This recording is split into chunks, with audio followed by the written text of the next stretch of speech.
before you today as a 54-year-old man. You don't know how significant that is for me, because for a long time I would not tell anybody my age. Now, I'm looking forward to being carded at Safeway, because I want that senior's discount. Another thing I one time contemplated leaving this earth. That was in the past. Now, I have a wonderful partner, Shelley, her family, a great job in public health, a wide variety of interests, activities, and friends, and one amazing 2-year-old grandson.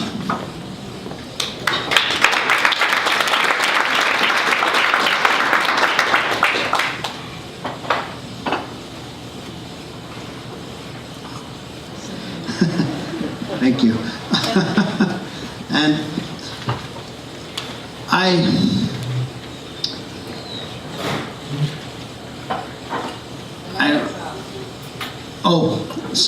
yeah, 8 years ago, I was walking with my partner at the Forks when she stopped and said, "I think you have depression."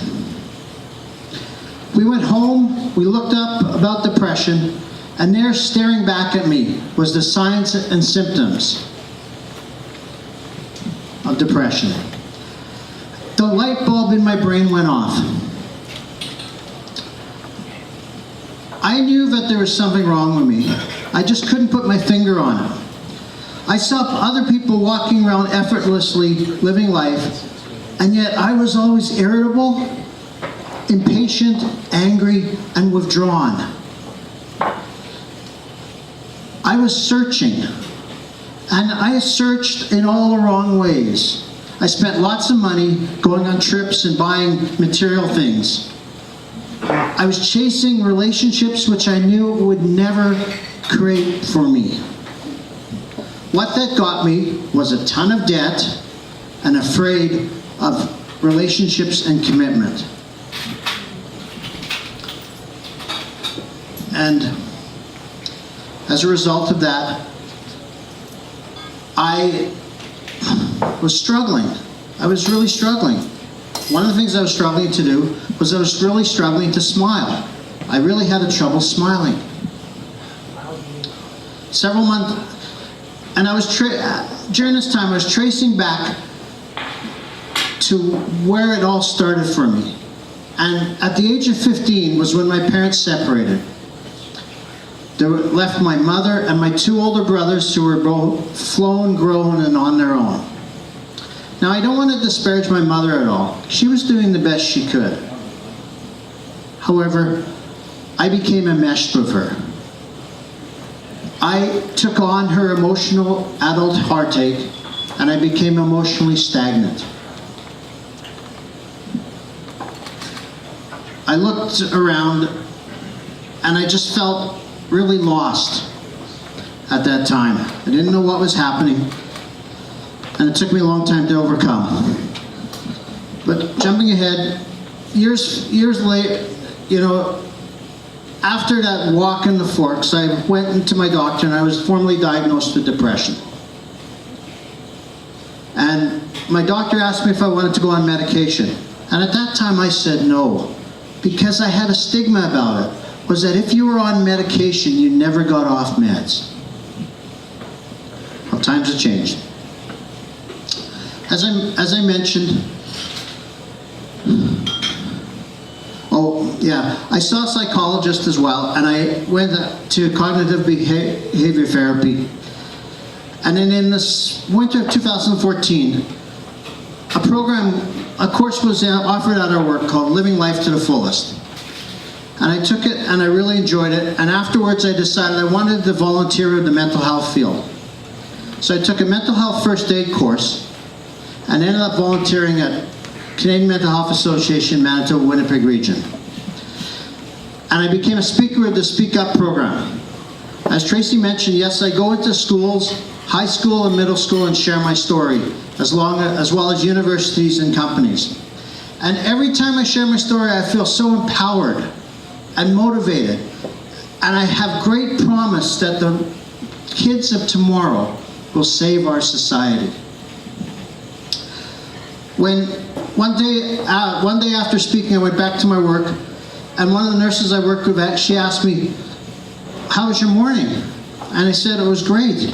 And she said, "My daughter deals with depression and anxiety. Like-minded people exist everywhere." As I mentioned earlier, I contemplated leaving this world. And in my speech, I talk about that. And the students get to write questions and comments on cards. And one of the young students said, "I'm so glad you didn't follow through with your plan, because you have so much to share with the world." Who knew having depression would be so rewarding?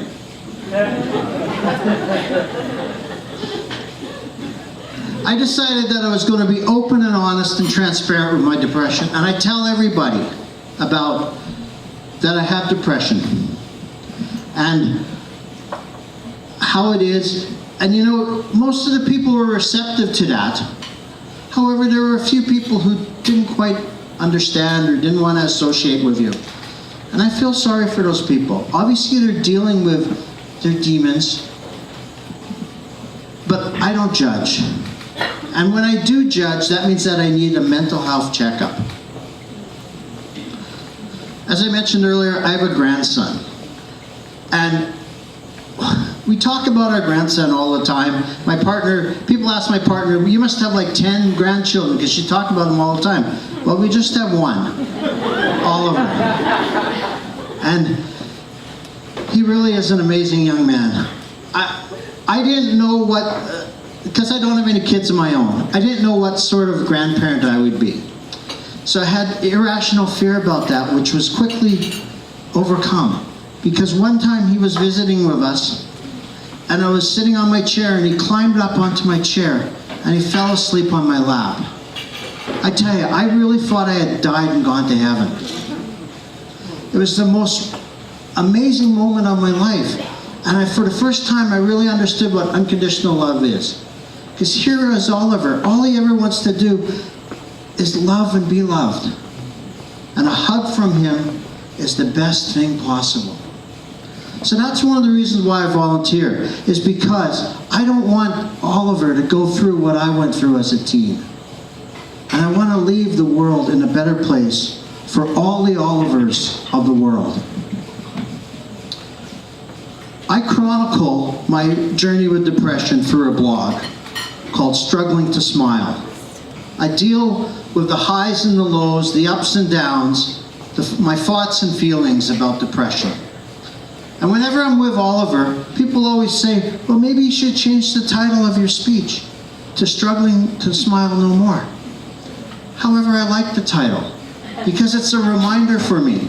Because yes, I have lapses, and I don't want those lapses to become relapses.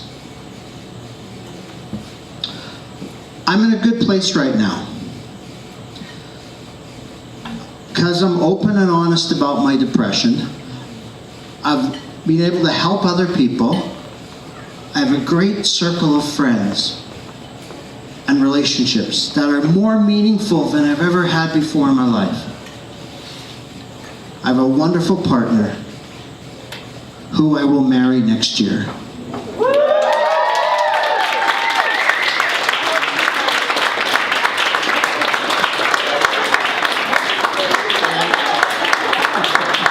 And I really am very happy to be where I am right now in my life.